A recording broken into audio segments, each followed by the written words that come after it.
Bonsoir, bienvenue dans le journal de TV78. Nous sommes le mardi 9 juin. Voici les titres de l'actualité locale. Avec la crise sanitaire et le confinement engendré, beaucoup d'entreprises ont connu une baisse d'activité. D'autres, au contraire, ont été fortement sollicitées. C'est le cas de cette société installée à Trappes qui produit notamment des parois mobiles très demandées en ce moment. Il a rouvert ses portes samedi. Le château de Versailles a accueilli ses premiers visiteurs depuis presque 3 mois. Un parc et un château accessible uniquement sur réservation horaire pour limiter les flux. Quel est le premier bilan? Élément de réponse. Et puis cette Yvelinoise va représenter le département à ce concours de beauté. Adeline Cortési figurera parmi les candidates pour devenir Miss Internationale en juillet prochain. Son portrait à la fin de cette édition. Mais avant de développer ces titres, un plan de relance pour faire face aux difficultés rencontrées par le secteur de l'aéronautique. Il a été annoncé et présenté ce matin par le gouvernement. Au total, 15 milliards d'euros d'aide, d'investissement et de prêts garantis par l'État pour les acteurs de la filière.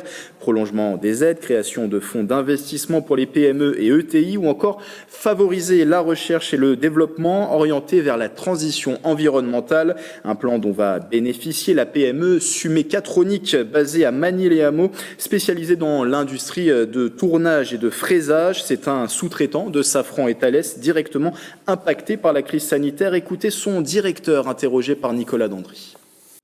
La bonne chose, c'est que le chômage partiel ou l'activité partielle sera reprolongée.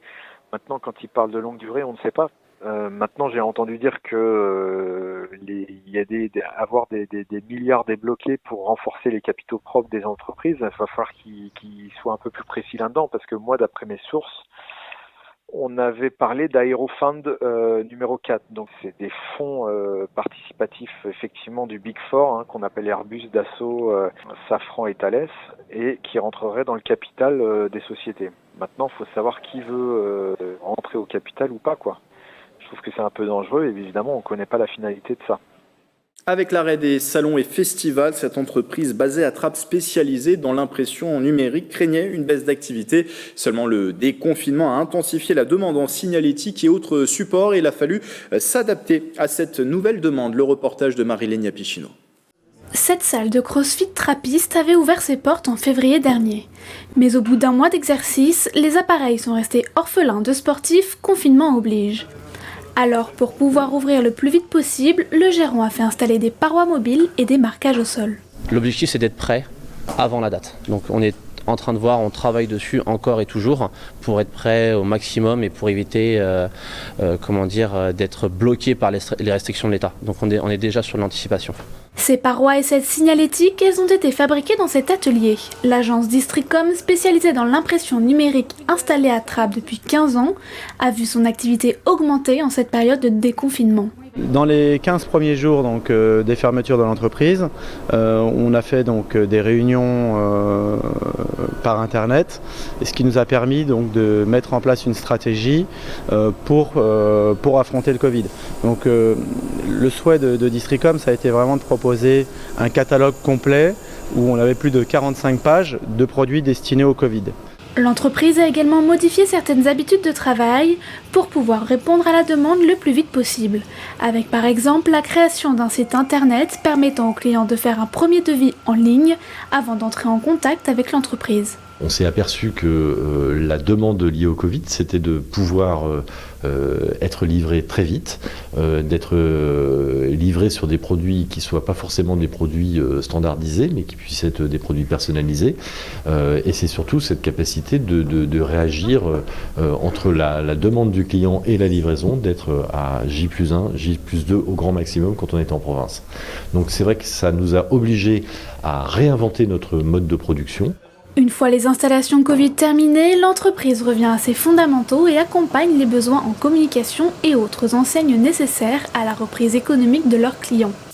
Si cet épisode épidémique a freiné une partie de l'activité liée à l'événementiel en s'adaptant, cette entreprise a pu gagner de nouveaux clients publics comme privés. Un programme de recherche exceptionnel dédié à la Covid-19. Il a été lancé par l'université Paris-Saclay, dont fait partie pour rappel l'UVSQ. Grâce à l'aide de partenaires, des fonds seront débloqués. 27 projets sélectionnés en interne vont pouvoir être financés pour un budget total de plus de 900 000 euros. Un premier axe concernera la participation à l'effort de recherche international pour contribuer à mieux maîtriser l'épidémie et en limiter les conséquences sanitaires. L'autre volet vise à anticiper les recherches à lancer au sortir de la crise pour construire le monde de demain.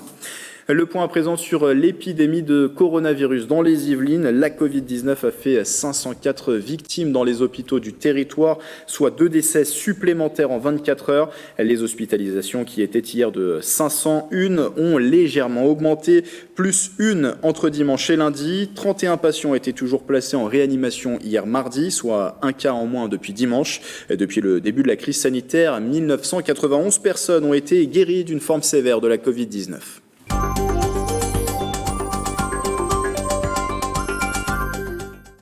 La page dédiée aux élections municipales, second tour au programme le 28 juin prochain pour 45 communes des Yvelines. Au Claye-sous-Bois, 3 candidats se font face pour devenir le maire de la ville. Parmi eux, Nicolas Hu, tête de liste, un autre projet pour les Claye-sous-Bois qui s'est classé 2e au premier tour du scrutin. Nous lui avons donné 2 minutes pour vous convaincre. Regardez.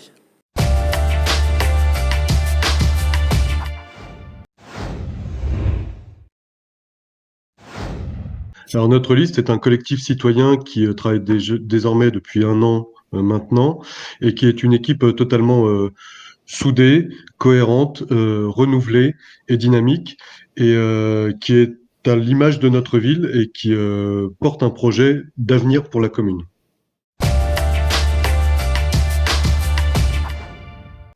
Alors, point phare, il pourrait y en avoir plusieurs, mais notre action sera basée avant tout sur la concertation tout au long de notre mandat et sur les priorités que nous avançons maintenant depuis plusieurs mois maintenant, telles la transition écologique, la proximité, la solidarité, la convivialité, le soutien à l'économie locale et à l'emploi, et bien entendu une véritable démocratie participative et renouvelée, des axes qui répondront à tous, jeunes, seniors et toutes les familles.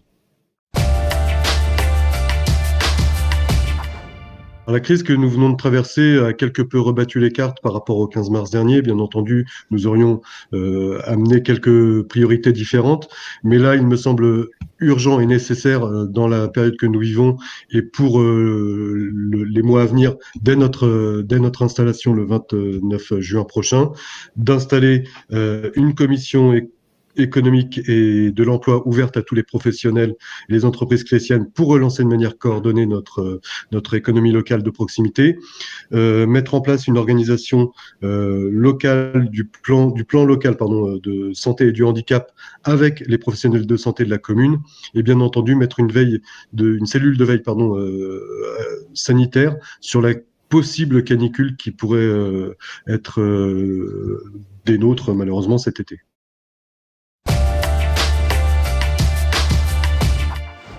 Même exercice cette fois-ci à Voisins-le-Bretonneux où 3 candidats aussi sont qualifiés pour le second tour. Béatrice Pierrat, tête de liste d'Avec vous, Voisins Avance, est arrivée en 3e position le 15 mars dernier. Présentation également en 2 minutes.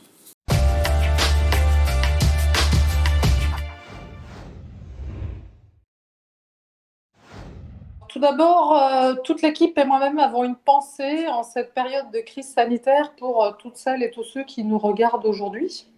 Et le plus de notre équipe, c'est de l'empathie et aussi de l'énergie, parce que moi je suis nouvelle en politique et donc c'est quelque chose de différent pour moi et c'est ce qui fait le plus de notre équipe. Le point phare de notre programme qui nous différencie des 2 autres listes de la ville, c'est ce que nous avons appelé l'Assemblée vicinoise. Notre ville va être amenée à prendre des décisions très importantes pour son avenir et nous pensons qu'il est important de composer une assemblée vicinoise qui rassemble non seulement des conseils de quartier, mais aussi des habitants, des associations, des commerçants, pour prendre les décisions stratégiques qui vont impacter la ville sur les décennies à venir. Après cette crise, on sent bien qu'il faut inventer le monde d'après. Le monde d'après est toujours lié à des choix politiques qui se reflètent par des choix budgétaires. Et la première décision sera sur les affectations budgétaires, notamment une réétude du budget défini pour le Centre communal d'action sociale, le CCAS, car la crise nous a montré que après cet élan de solidarité que nous avons vécu, des personnes de la ville sont quand même en situation de difficulté et nous devons les accompagner. Et pour respecter les gestes barrières, la liste de Béatrice Pirat organise une campagne vélo. Vous pourrez voir les colistiers sillonner la ville samedi pour informer sur leur programme.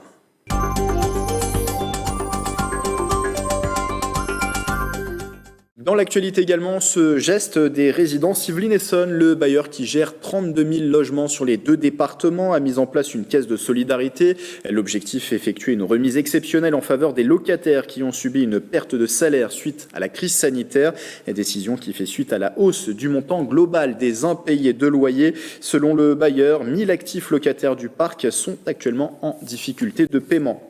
Les transports, je vous le disais hier, qui reprennent peu à peu un trafic normal, mais peut-être que vous voulez vous orienter plutôt vers une location de vélo. La vélostation de Saint-Quentin en Yvelines organisait une distribution de kits pour rouler en toute sécurité. C'était en gare de Saint-Quentin en Yvelines à Montigny-le-Bretonneux, en partenariat avec la municipalité. 150 ont été ainsi distribués, un kit comportant un gilet jaune et un brassard pour être bien visible sur son vélo.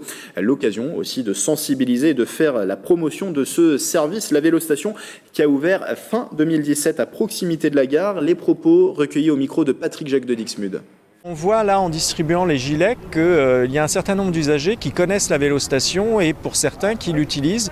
Je discutais avec le gestionnaire de la vélostation qui m'expliquait qu'il y a des réparations qui se font là et qui sont programmées jusqu'au mois d'août. Donc grand succès, ça répond à un vrai besoin de la population. Donc c'est un très très bel outil offert aux habitants de Montigny et de Saint-Quentin. La vélostation se divise en trois divisions. La première qui consiste à louer des vélos de ville, des vélos en location. La deuxième donc, qui consiste à louer des places de parking sécurisées, donc des places de consigne. Et la troisième, un pôle réparation de vélos. Et si vous souhaitez louer, garer ou faire réparer votre vélo, plus d'informations sur le site internet de la vélostation de Saint-Quentin en Yvelines qui s'affiche en bas de l'écran. Après 11 semaines sans visiteurs, le château le plus célèbre de France a rouvert ses grilles ce week-end. Jauge réduite, parcours repensé, réservation. Le château de Versailles a bien sûr souffert financièrement de la situation. Mélanie Poquier et Mathilde Demy ont rencontré Catherine Pégard, la présidente du château, du musée et du domaine national de Versailles. Regardez. Catherine Pégard, bonjour. Bonjour. Le château et le domaine ont pu accueillir leurs premiers visiteurs ce samedi 6 juin. J'imagine que pour toutes les équipes, c'était déjà un grand soulagement.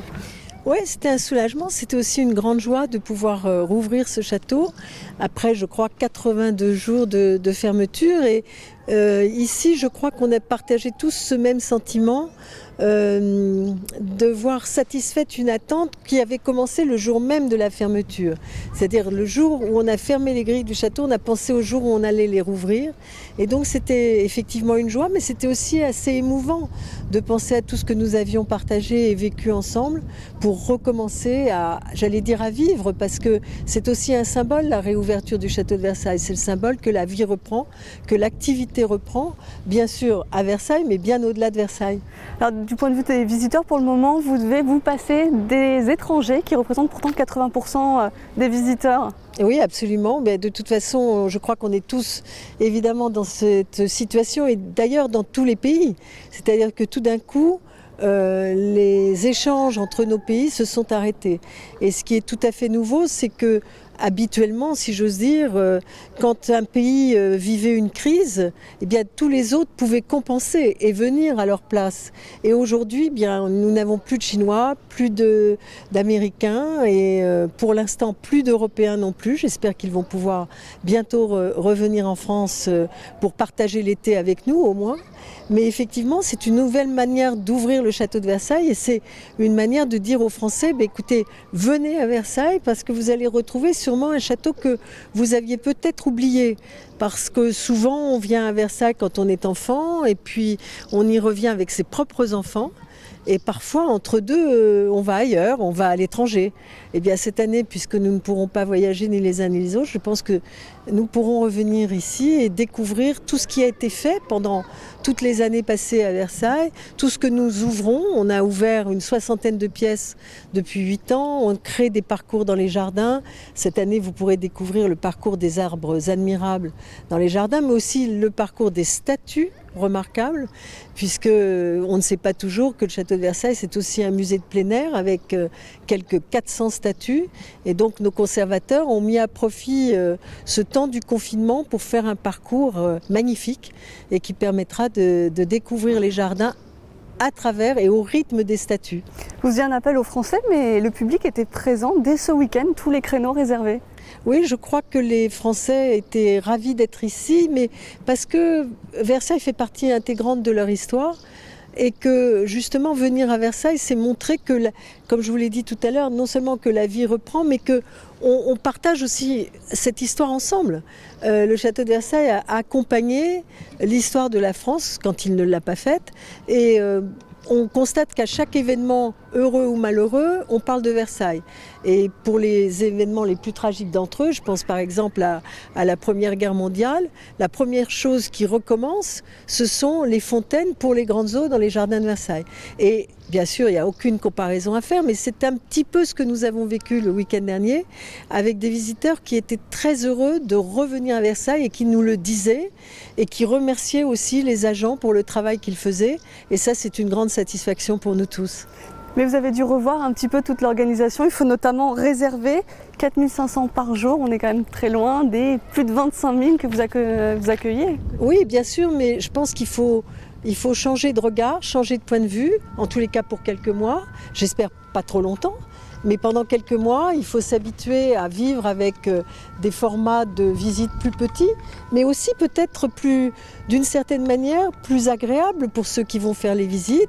Je pense que cette jauge, nous n'allons pas la garder éternellement, mais pour l'instant, effectivement, on ouvre les portes de Versailles d'une autre façon, puisqu'on emprunte un vaste couloir qui permet de se promener à travers les appartements royaux, mais en même temps, en étant assez concentré sur ce qu'on fait. Et donc, cette visite, à mon avis, reprend des couleurs différentes pour ceux qui connaissent bien Versailles.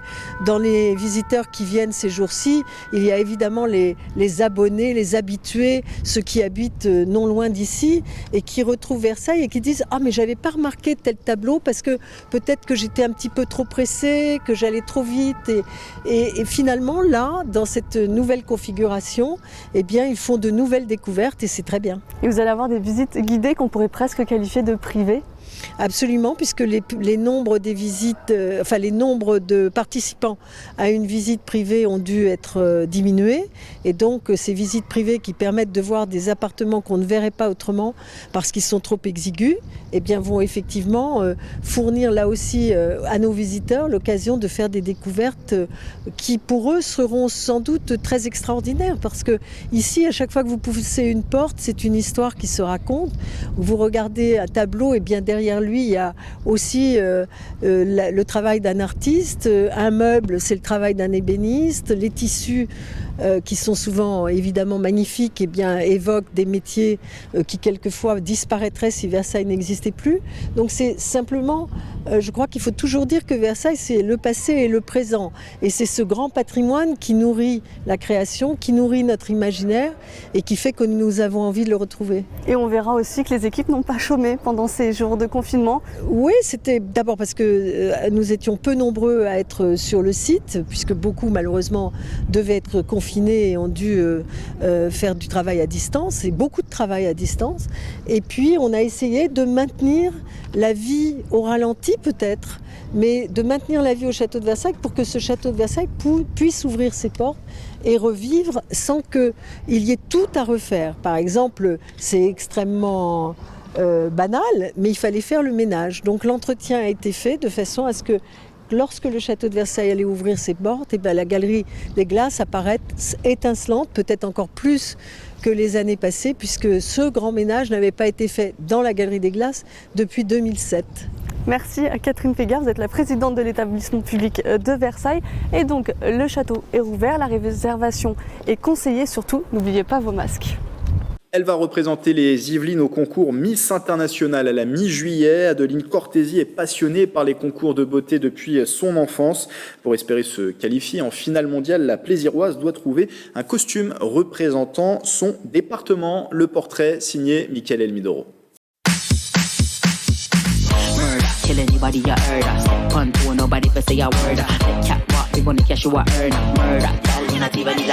Adeline Cortési, 25 ans, 1m78, fait partie des 60 finalistes pour Miss International France. Cette Plaisiroise originaire de Châteaufort a réussi le casting en mars dernier au niveau régional pour participer à ce concours de beauté créé en 1960. Miss International, c'est un grand concours de beauté international qui est classé 3e concours mondial après Miss Univers et Miss Monde. Et donc tous les ans, il y a une représentante de la France qui part à cette élection, donc représenter notre beau pays. Et bien sûr, si je pouvais ramener une couronne à la maison, ce serait une grande joie. Pour essayer de remporter cette couronne, Adeline Cortési va tenter de miser sur son expérience dans le monde de la beauté. C'est un milieu que j'ai toujours un petit peu suivi. Étant plus jeune, j'ai fait un petit peu de mannequinat. Et voilà, avec les années, je me suis dit que ce serait intéressant de toucher aussi à ce milieu des Miss. J'ai déjà participé à une élection il y a 2 ans. Et donc cette année, j'ai souhaité réitérer l'expérience. Pour ce concours, les participants doivent notamment trouver une tenue représentant leur région ou leur département. La Miss est aujourd'hui en séance d'essayage dans cette boutique versaillaise. Bonjour. Je viens pour essayer les robes. Très bien, venez, je vous en ai sélectionné 3. Adeline Cortési a choisi de s'inspirer du XVIIIe siècle et du château de Versailles. Ayant grandi dans un village tout proche de Versailles, j'ai trouvé que c'était un clin d'œil assez sympathique à mon enfance. Et donc j'ai contacté cette jolie boutique qui crée des costumes versaillais. Et donc voilà, une de ces robes sera mon costume régional pour l'élection.